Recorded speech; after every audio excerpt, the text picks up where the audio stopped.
অসমৰ মুখ্যমন্ত্ৰী হিমন্ত বিশ্ব শৰ্মা ডাঙৰীয়াই এটা প্ৰেছ মিটত উল্লেখ কৰিছে যে ধিং আৰু ৰূপহীহাট সমষ্টিৰ পৰা বহু লোকক বৰছলা সমষ্টিত পঠিওৱা হৈছে, যাতে বৰছলা আৰু চিপাঝাৰ সমষ্টিত ভোটাৰৰ সংখ্যা, তেখেতে বুজাইছে যে মুছলমান ভোটাৰৰ সংখ্যা তাত বৃদ্ধি কৰিব লাগে আৰু সেইকাৰণে ধিং আৰু ৰূপহীৰ পৰা বহু লোকক তাত পঠিওৱা হৈছে।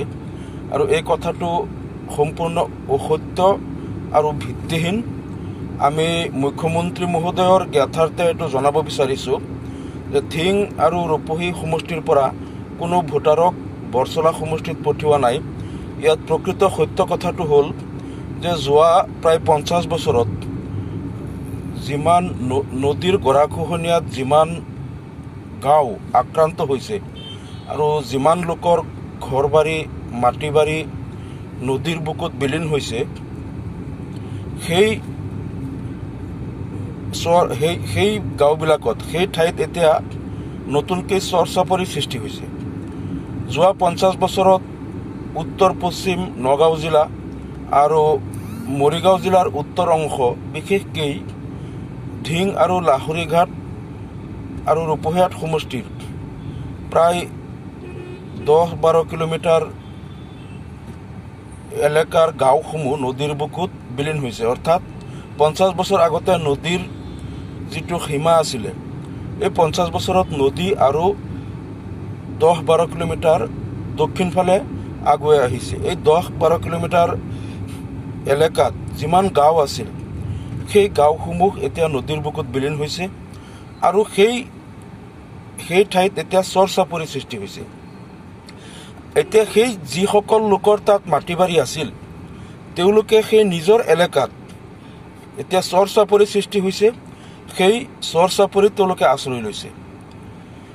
এতিয়া কথা হ'ল যে সেই চৰ চাপৰিসমূহ নিয়মমতে নগাঁও জিলাত আৰু মৰিগাঁও জিলাত অন্তৰ্ভুক্ত হ'ব লাগিছিল, কিন্তু অসম চৰকাৰৰ এটা ভুল নীতিৰ কাৰণে যিমান নদী দক্ষিণ ফালে আগুৱাই আহি আছে আৰু গাঁওসমূহ এটাৰ পিছত এটাকৈ গাঁও সেইবিলাক নদীৰ বুকুত উটুৱাই লৈ গৈ আছে, তাত যিমান চৰ চাপৰি হৈছে, সেই চৰ চাপৰিবিলাক চৰকাৰে দৰং জিলাৰ আৰু শোণিতপুৰ জিলাৰ অন্তৰ্গত বুলি সেইবিলাক চিনাক্ত কৰিছে আৰু সেইবিলাক দৰং জিলাৰ জুৰিছডিকশ্যনত সেই চৰ চাপৰিবিলাক চৰকাৰে গ্ৰহণ কৰিছে। এতিয়া কথাটো হ'ল যে আগতে তাত যিবিলাক ৰেভিনিউ ভিলেজ আছিল, মানুহৰ ম্যাদী পট্টাৰ মাটি আছিল, তেতিয়া কিন্তু সেই গাঁওসমূহ নগাঁও জিলাৰ আৰু মৰিগাঁও জিলাৰ অন্তৰ্গত আছিল।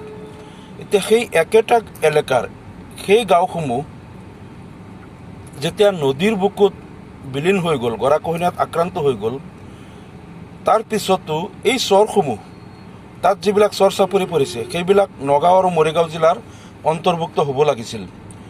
কিন্তু চৰকাৰৰ এটা ভুল নীতি আগৰ পৰা চলি আছে যে চৰ চাপৰি যিমান ইয়াত হ'ব, এই চৰ চাপৰিবিলাক শোণিতপুৰ জিলাৰ আৰু দৰং জিলাৰ চৰ চাপৰি হ'ব। কথাটো এনেকুৱা হ'ল, এতিয়া যদি নদী এনেকৈ আৰু অলপ গৰাখহনীয়া হৈ যদি নদী ইফালে ধিং টাউনলৈকে লৈ যায়, তেতিয়া ইয়াত যিখিনি চৰ চাপৰি হ'ব, সেইখিনিও তেতিয়া শোণিতপুৰ জিলাৰ অন্তৰ্ভুক্ত হ'ব। আনকি যদি নগাঁও চহৰো ব্ৰহ্মপুত্ৰ নদীৰ গৰাখহনীয়াত আক্ৰান্ত হৈ নগাঁও চহৰলৈকে উটুৱাই লৈ যায়, তেনেহ'লে ইয়াত যিখিনি চৰ চাপৰি হ'ব, সেই চৰ চাপৰিবিলাক অসম চৰকাৰৰ নীতি অনুসৰি শোণিতপুৰ জিলা আৰু দৰং জিলাৰ অন্তৰ্ভুক্ত হ'ব। এতিয়া কথা হ'ল যে নগাঁও চহৰ বৰ্তমান নগাঁও জিলাৰ সদৰ ঠাই।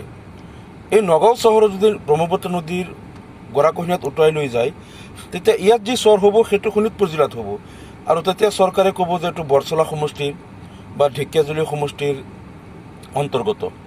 গতিকে এই বিষয়টো লৈ মই অসম বিধানসভাতো কেইবাবাৰো দাবী উত্থাপন কৰিছিলোঁ আৰু ডিপাৰ্টমেণ্ট ৰিলেটেড ষ্টেণ্ডিং কমিটিটো মই কথাটো উল্লেখ কৰিছিলোঁ যে যোৱা 50 বছৰত নগাঁও আৰু মৰিগাঁও জিলাৰ যিমান গাঁও ব্ৰহ্মপুত্ৰ নদীৰ গৰাখহনীয়াত বিলীন হ'ল আৰু সেই এলেকাত যিবিলাক চৰ চাপৰি হ'ল সেই চৰ চাপৰিবিলাক নগাঁও জিলাৰ আৰু মৰিগাঁও জিলাৰ অন্তৰ্ভুক্ত হ'ব লাগে, যাতে তাত বসবাস কৰা লোকসকলে তেওঁলোকৰ প্ৰশাসনীয় কাম কাজবিলাক নগাঁও বা মৰিগাঁও জিলাৰ প্ৰশাসনৰ লগত যোগাযোগ কৰি কৰিব পাৰে। কাৰণ এই লোকসকল আগৰ পৰাই নগাঁও জিলাৰ আৰু মৰিগাঁও জিলাৰ অধীনত আছিল আৰু এই চৰ চাপৰিৰ লোকসকলৰ যোগাযোগৰ সুবিধাটো নদীৰ দক্ষিণ ফালে অৰ্থাৎ দক্ষিণ পাৰে নগাঁও আৰু মৰিগাঁও জিলাৰ লগত সিহঁতৰ যোগাযোগৰ সুবিধা থাকে। কিন্তু তাকে নকৰি যেতিয়া যিমানেই নদী গৰাখহ যাতে তাত বসবাস কৰা লোকসকলে তেওঁলোকৰ প্ৰশাসনীয় কাম কাজবিলাক নগাঁও বা মৰিগাঁও জিলাৰ প্ৰশাসনৰ লগত যোগাযোগ কৰি কৰিব পাৰে। কাৰণ এই লোকসকল আগৰ পৰাই নগাঁও জিলাৰ আৰু মৰিগাঁও জিলাৰ অধীনত আছিল আৰু এই চৰ চাপৰিৰ লোকসকলৰ যোগাযোগৰ সুবিধাটো নদীৰ দক্ষিণ ফালে অৰ্থাৎ দক্ষিণ পাৰে নগাঁও আৰু মৰিগাঁও জিলাৰ লগত সিহঁতৰ যোগাযোগৰ সুবিধা থাকে।